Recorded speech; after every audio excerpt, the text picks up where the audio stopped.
All right, going on to scenario 2 with our soccer player. Again, I have 2 days specifically for agility and conditioning for our soccer player. So with the first day, again, being closed loop focused, the second day being open loop focused.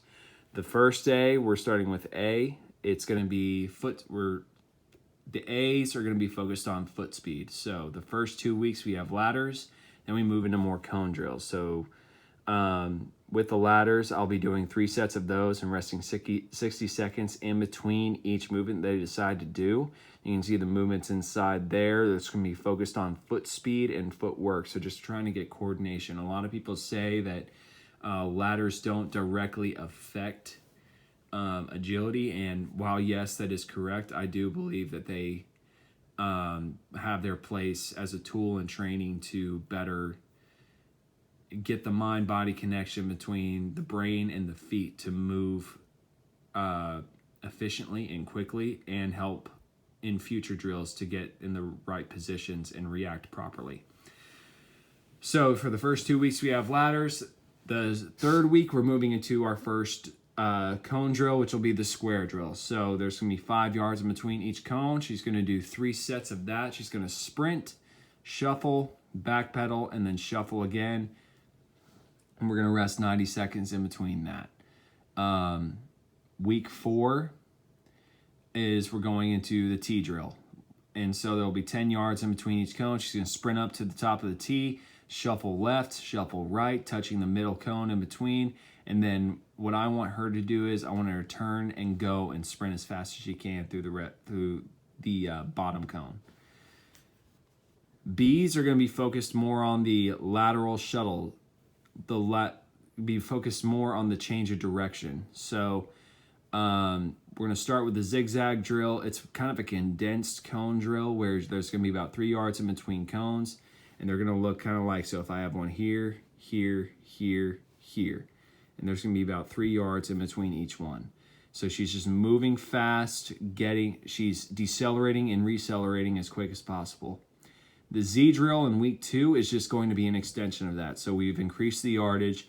Now we're going to give her more of a chance to actually cognitively decelerate and switch it up. So she's going to start sprinting to the first cone, stopping, turning, and sprinting to the second cone. Same deal, just as she did in the zigzag drill, only at a longer distance.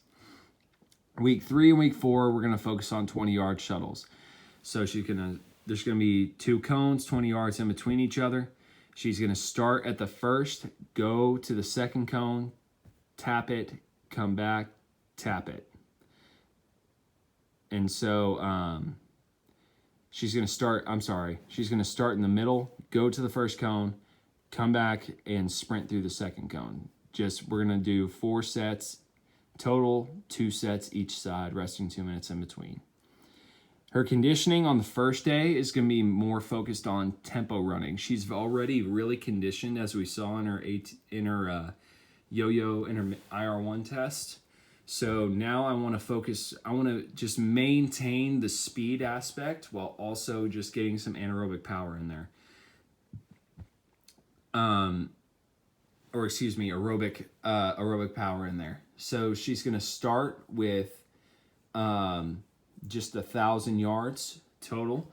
You're going to do 10 sets of 100 yards, and she's going to rest 1 to 2. The rest is going to be in the 1 to 2 is focused on the yardage. So if she runs 100 yards, she's going to get a 50-yard rest. And I'm going to ask her to do like a slow jog in between that rest.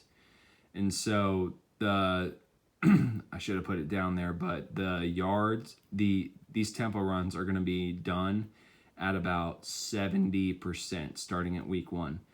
Moving to 1,100-yard repeats on the week 2, 12 week 3, and then 13 week 4. And so they're all going to be about 70 to 75% of her yo-yo speed.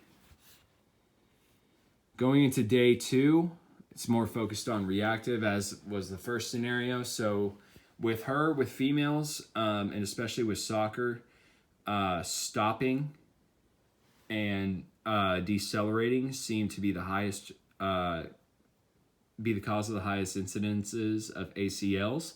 And so we're going to start with her just starting and stopping on my go. And we're going to start with about 6 reps. So this one, she's just going to stop in a parallel position. Once I say go, she's going to go as far as she can. And then when I say stop, where she doesn't know, she's going to stop right where she's at in a parallel position. She's going to walk back, and we're going to and it'll be resting about 60 seconds in between those.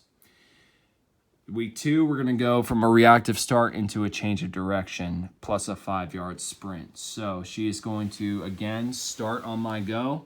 And then when I say stop, she's going to stop. She's going to change direction and immediately sprint 5 yards back towards me. Week 3 is kind of a progression on that. She's going to stop, change direction, start, change direction, and jump. In soccer, a lot of times you'll see in situations where they have to stop and react to a situation, such as maybe doing a header.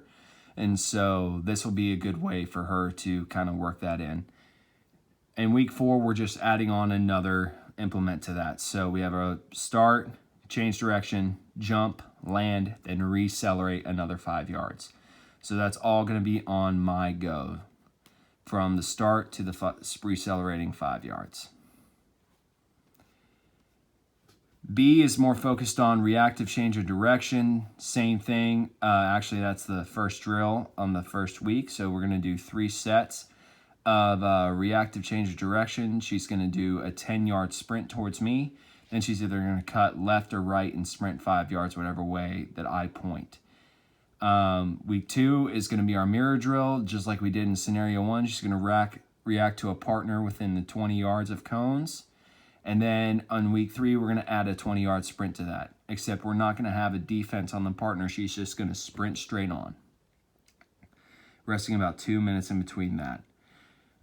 Week 4, we're doing the same thing, only this time the partner is going to be with her and she's going to be defending her. So it's like she has a ball between her feet and her partner is trying to take that away from her. With that, we're going to add in a more rest, 2.5 minutes.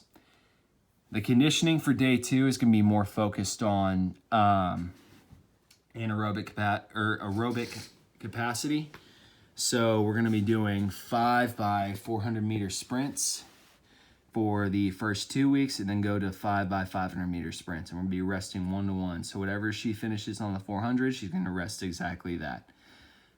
And the focus of that is just maintaining that aerobic capacity that she already has.